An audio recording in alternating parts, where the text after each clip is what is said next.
Bonjour, aujourd'hui je vais vous parler d'un documentaire série en 3 épisodes sur Netflix. Je vais vous parler d'Apocalypse à Waco, la secte assiégée, rien que le titre ça fait peur et ça vend du rêve.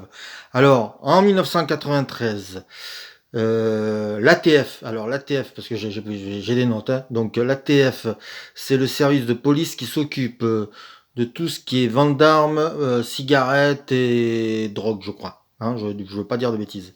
Donc, ce service est signalé.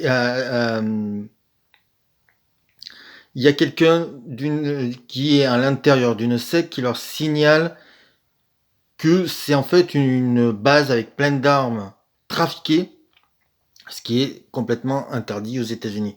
Avoir des armes n'est pas interdit, mais les trafiquer, c'est pas bien. Donc, le service ATF est là pour les appréhender, mais la secte à la dernière minute est prévenue par un type qui faisait le facteur et qui en fait faisait partie de la secte. Il s'est rendu compte qu'ils étaient là et donc il va prévenir, faut que j'arrête l'alcool. Et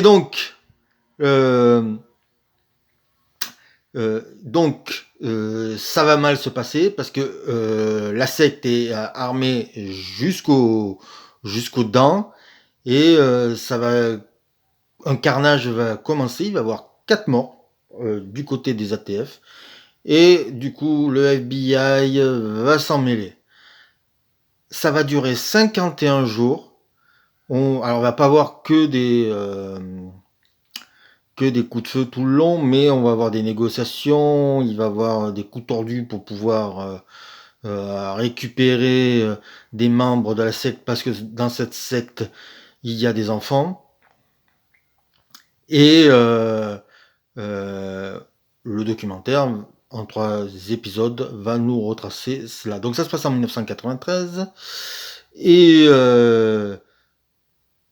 on se demande pourquoi un tel documentaire, pas un documentaire, pardon, un tel fait divers a été, n'a jamais fait une véritable adaptation au cinéma, aux États-Unis, ils ont tendance à tout raconter, mais quand on voit le documentaire, on se rend compte que ça a été une catastrophe des deux côtés, puisqu'il n'y a pas de bons et de méchants.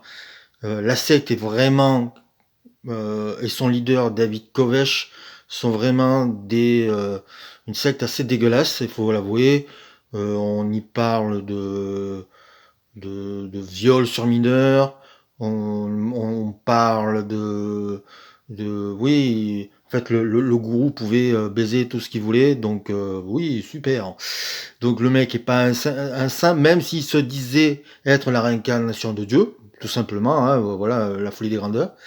Et le côté FBI et ATF n'ont pas été top non plus, parce qu'à un moment donné, faire un siège, ça coûte de l'argent, parce que il faut payer les hommes, il faut payer le matériel. Ça leur coûtait $1 million par jour, et puis à un moment donné, donc allez, allons-y, ils ont débarqué et ça a mené à 82 morts du côté de la secte. Donc on est dans un truc assez spécial où il y a 3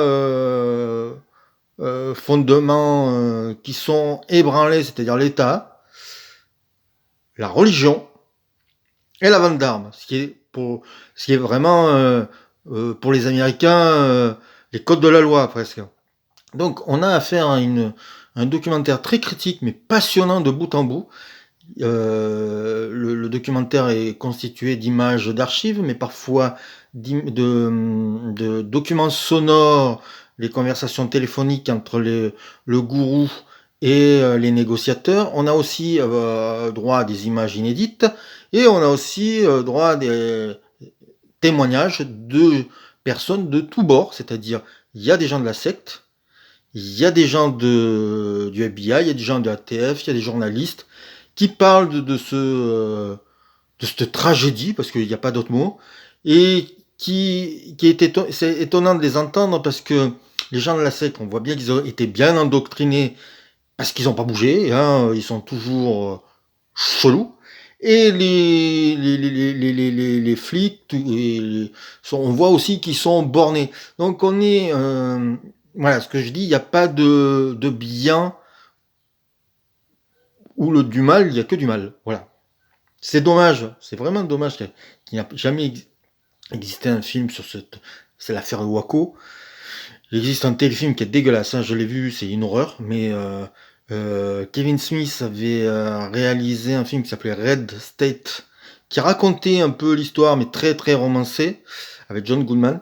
Mais ça ferait un film formidable, très spectaculaire, très violent, mais bon, très américain, bien sûr. Mais bon, je pense pas que ça se fasse, parce que on touche à des sujets ultra tabous. Le portrait que fait le documentaire du gourou est assez étonnant et tous les personnages euh, pratiquement sont peu glorieux. C'est vraiment un documentaire à voir, mais après il faut regarder une comédie bien derrière parce que ça fout pas trop le moral. Là. Merci de m'avoir écouté. À bientôt sur cette chaîne.